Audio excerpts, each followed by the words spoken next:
Si on prend la limite de racine de x plus 1 moins racine de x moins 1, attention, on a ici une fonction qui tend vers plus l'infini, moins une fonction qui tend vers plus l'infini, donc ça n'aboutit à rien. Dans ces cas-là, on multiplie par le conjugué. Cela donne racine de x plus 1 moins racine de x moins 1, facteur de racine de x plus 1 plus racine de x moins 1, sur, bien sûr, racine de x plus 1 plus racine de x moins 1. Bon, l'intérêt de la manœuvre, c'est que en haut, on a à ce moment-là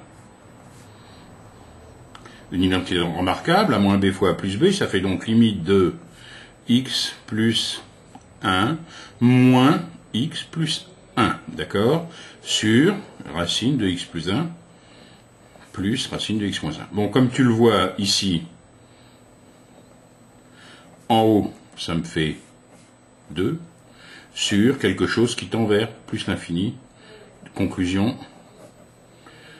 la limite va être égale à 0. D'accord? Bon, donc toujours réfléchir. Hein. Il ne s'agit pas de se dire, tiens, là, par exemple, que x plus 1, il va tendre vers plus l'infini, moins vite que, ou plus vite que x moins 1. Non, il faut vraiment être rigoureux et appliquer les règles dont on s'est doté. Bon, maintenant, si tu regardes limite de 2x plus sinus de x sur x, là aussi, il ne faut pas faire d'à peu près. Tu casses la fraction. Ça fait limite de 2x sur x plus limite de sinus de x sur x. Bon, 2x sur x, ça fait 2, bon, pas de problème, c'est réglé. Maintenant, la limite de sinus de x sur x, il y a une règle, regarde bien. Sinus de x, c'est compris entre moins 1 et 1, comme tu le sais. Donc, sinus de x sur x, c'est compris entre moins 1 sur x et 1 sur x. D'accord? Quand x tend vers l'infini, plus l'infini, ça tend vers 0, ça tend vers 0. Donc, tu as ici une fonction qui est coincée entre deux fonctions qui tendent vers 0, donc elle tend vers 0.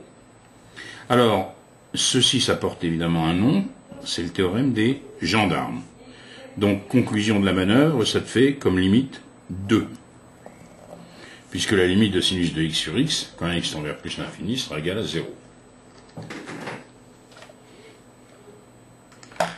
Pour la dernière fonction g, je suis d'accord avec toi. Hein.